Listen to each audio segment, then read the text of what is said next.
and welcome to Journeys and Journals. I'm Bernie Martin Beck, and if any of you are asking what in the world does she have a case of carnation milk on her lap, direct from Ray's grocery store, my guest is going to tell you the history. Welcome.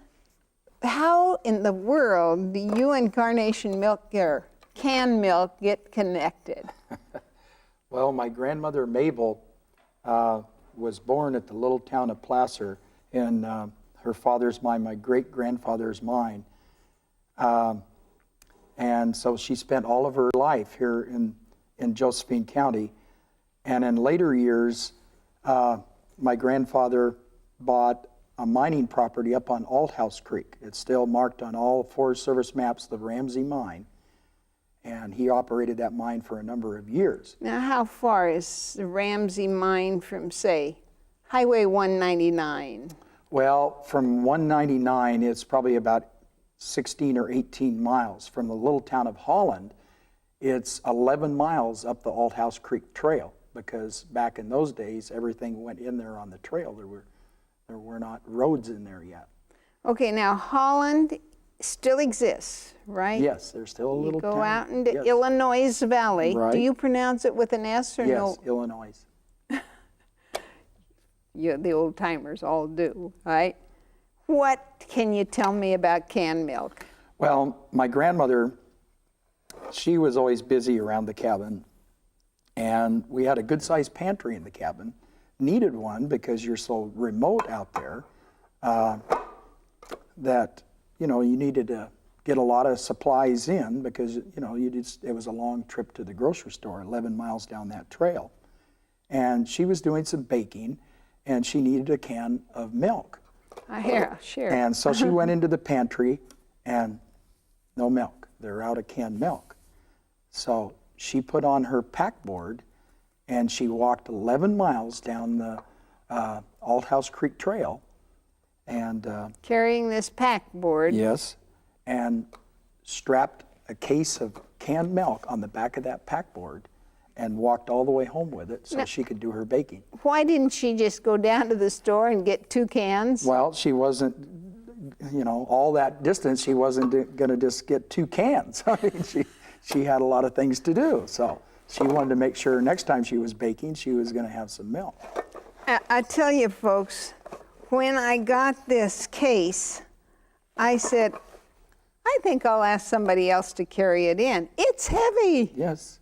I mean, same can, yes. same. She was in her, well, I'm 62. She was probably 65 or 66 at the time. Wow. Yeah. Now, as I recall, they didn't have this kind of lid. They had a sealed lid. And how did you open those? Well, she had... an ice pick or something? Yeah, she just had an ice pick that she'd stab in there, yeah. But I bet she didn't even have an ice box up there, did she? Well, they used different systems. One of them was just, there was a little stream that ran nearby, and that stream came out of the ground just above the cabin. So it was just ice cold water. And they'd build little boxes, and the water would travel through the box, a little cooler box, and then just set the stuff down in that box so the animals couldn't get it, and you could close it up and lock it.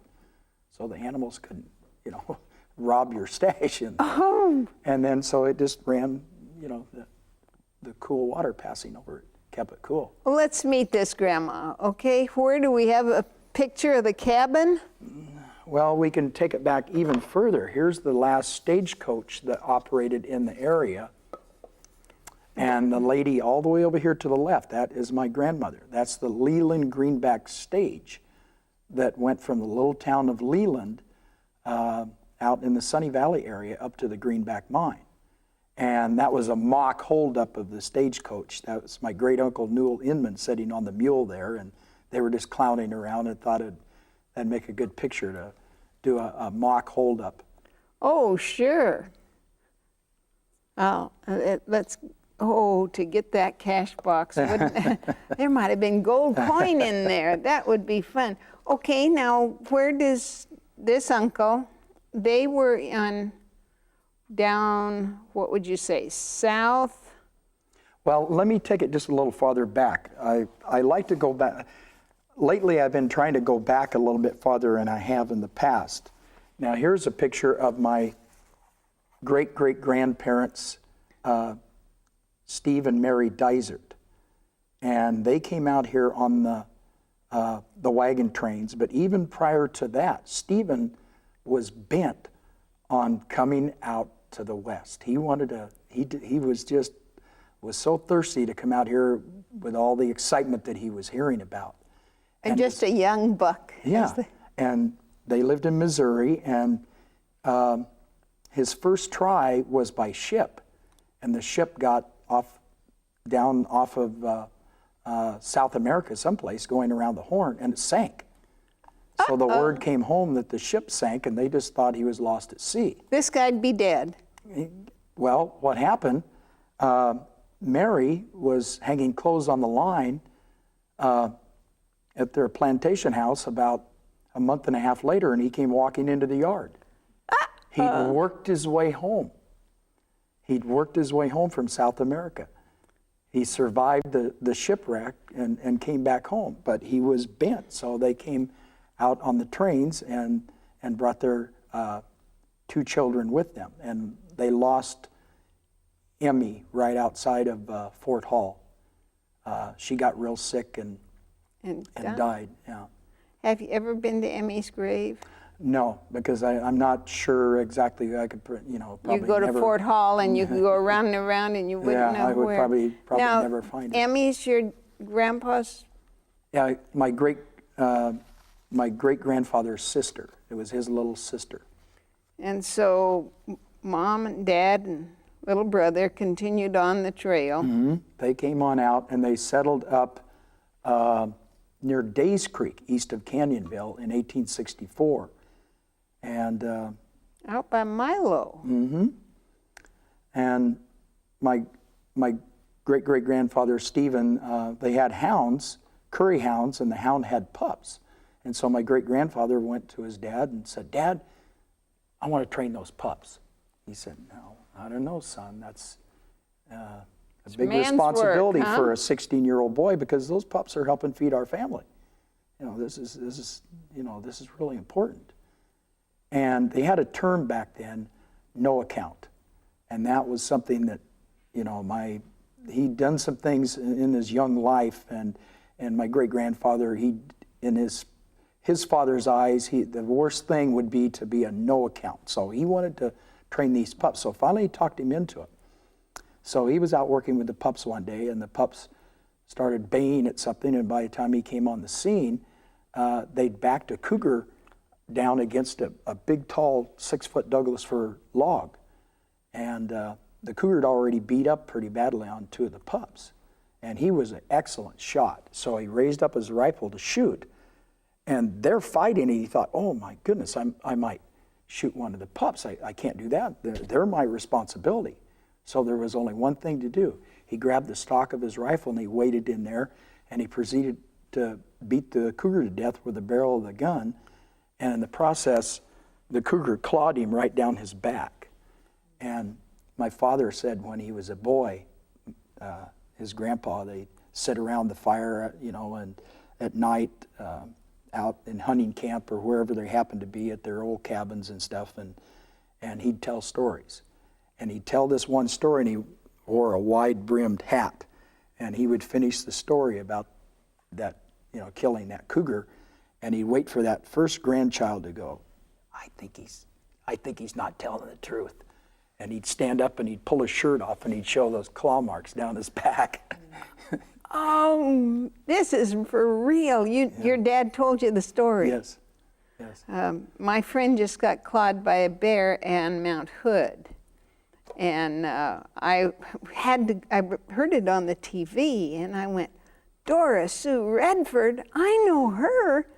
So I went up the next week, and sure enough, there were the claw marks on her, right through her pajamas and into her. And she said that bear had even tried to come in the door. She was in her own house, and she just thought it was somebody messing with their squirrel food, or she went out and said, "Get out of here!" And instead, that bear turned around and went.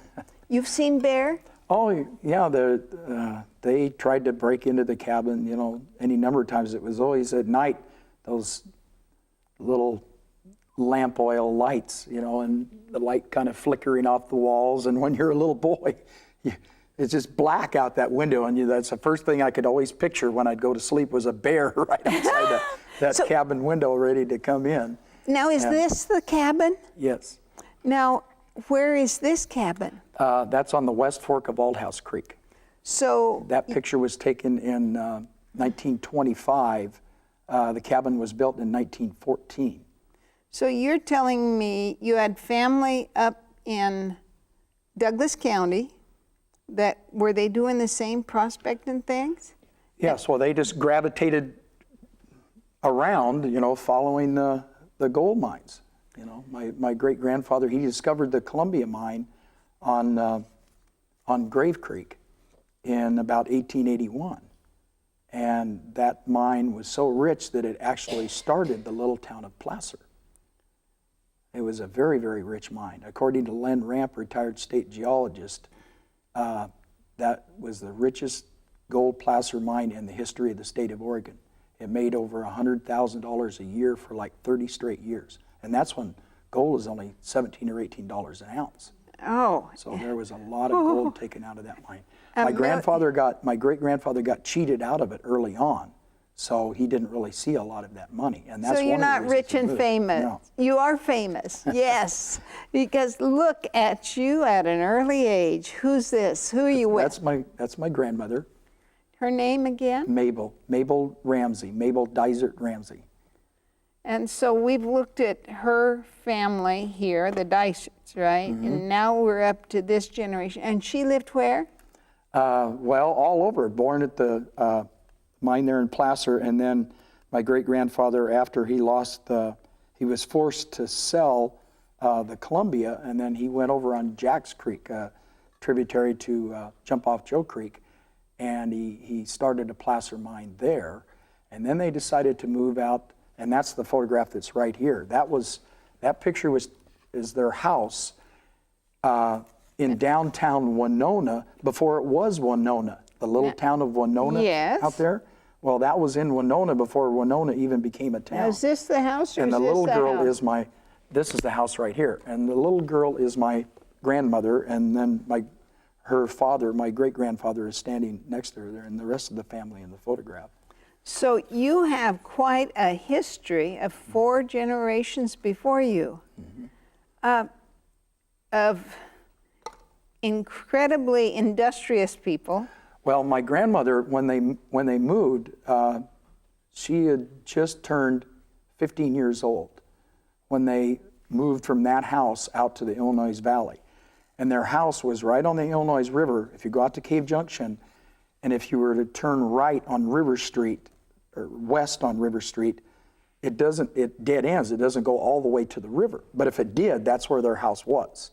It was right straight down the Illinois River from dead center of Cave Junction. And they had 17 head of cattle. So from out there on Jack's Creek, right near Jump Off Joe Creek area, Winona, the old town of Winona, it was her job to get the cattle out there. So she drove the cattle to to the Applegate River the first night, and then camped out overnight. A 15-year-old girl by herself. And then she took them on into their new place the next day. And the reason was that there was better grass there, or you were? My great-grandfather just decided that would be a good place to retire. He was kind of winding down from his gold mining, and he wanted to retire out there.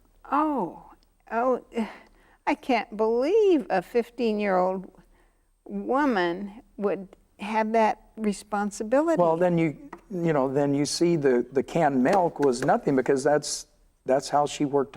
She learned from her mother. And my grandmother wrote poetry, and she wrote a poem about watching a day in her mother's life, and she called it Mama's Mama. Mama's mama on a winter's day milked the cows and fed them hay, slopped the hogs, saddled the mule, got the children off to school.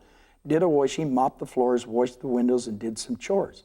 Cooked a dish of home-dried fruit, pressed her husband's Sunday suit. Swept the parlor, baked some bread, or baked a dozen loaves of bread. Split some firewood and lugged it in enough to fill the kitchen bin. Cleaned the lamps and put in oil, stewed some apples she thought might spoil. Churned the butter, baked a cake, then exclaimed, "For mercy's sake, the calves have gotten out of the pen." Went out and chased them in again. Gathered the eggs and cleaned the stable, returned to the house and set the table. Cooked a supper that was delicious, afterwards washed the dishes. Fed the cat, sprinkled some clothes, darned some socks that were full of holes. Then she opened the organ and began to play "When You Come to the End of a Perfect Day." Oh, Grandma. Oh, I love it. I love it. Now, did you sit at her knee besides just at this picture? Oh, no, I spent a lot of time, weekends, and a lot of weekends. All of our weekends were up there at that mining cabin. And then in my young life, I would get to spend some weekends at my grandmother's house out in Kirby. They lived right next door to the Kirbyville Museum. So this is really your history you're talking about. Now, Grandma, I'd love to have known her. She sounds, here she is in a smartly pressed dress, which she probably washed on a washboard and ironed on a, what do you call those? I still have all the stuff from her old laundry. Her laundry consisted of a wash stand with 2 number 3 laundry tubs on each side, and the old Pioneer wringer mounted up on the top between the two. And then I still have her stomper. It's just an agitator, and put everything in that. And then the washboard was for spot cleaning. That's your spray and wash at the time for spot cleaning. And then over into the rinse water, and then rinse it all out, and then run it through the wringer. And that wringer, I mean, I can't even hardly turn that whole wringer, and then put it in a wicker basket and take it out and hang it on the line. Okay, now do you know if she had clothespins on that line, or if she just sort of draped things over? No, she used clothespins. That's the way I remember it. Yeah, she used clothespins. Not the ones with the spring, No. but those ones that clamped over the top. I learned that there were people who had a 2-strand clothesline, and they were kind of twirled, and then you'd stick the clothes in there, and you didn't have to use clothespins. But during the war, there was a resurgence of those wooden clothespins because they didn't need the metal spring. And we made dolls out of them.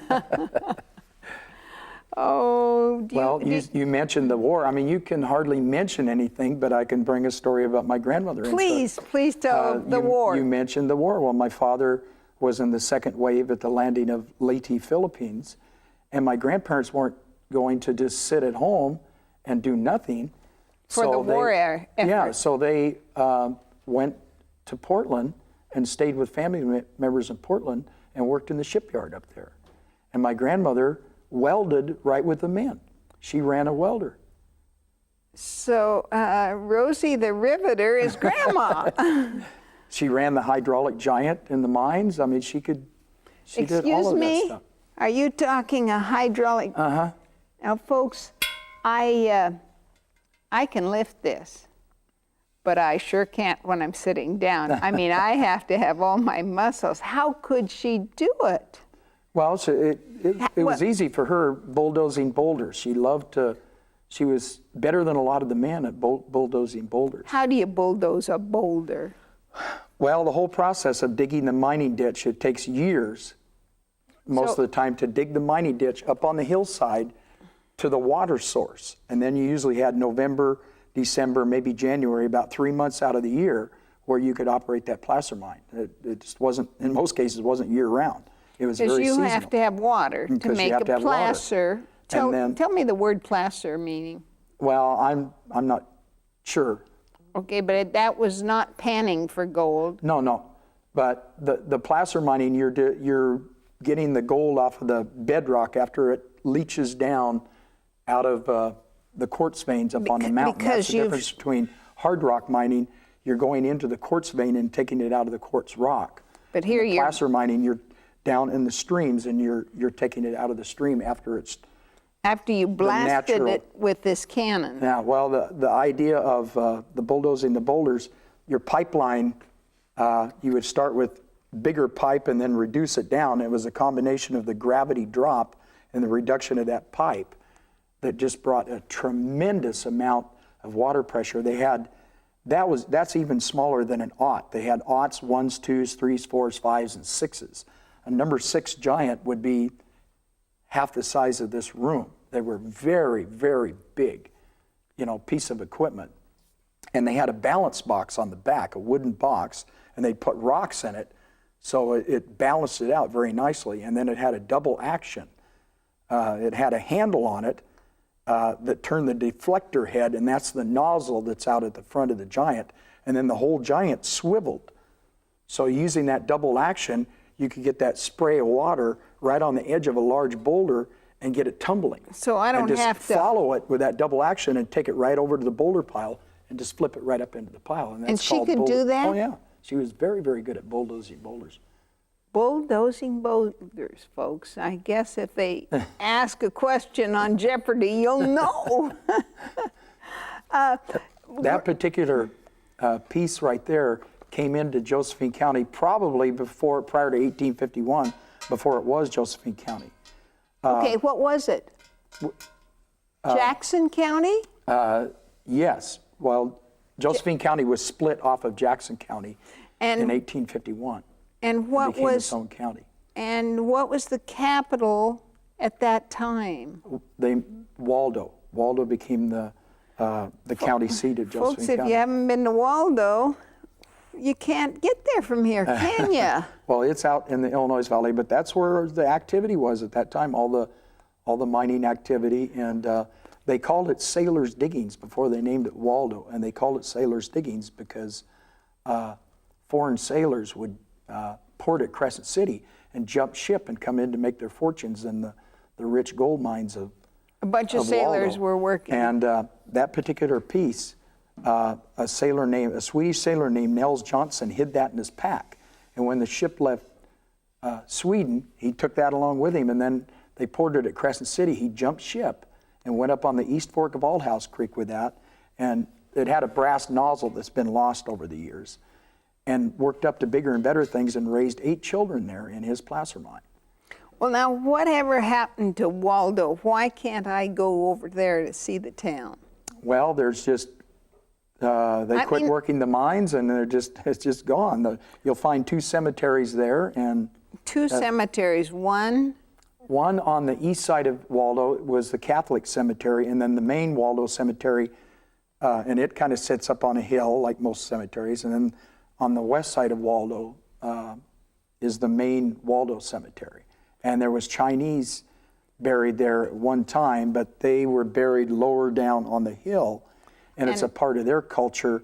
If they had any family members, the bodies were exhumed and sent back to China because they wanted to be buried with the ancestors.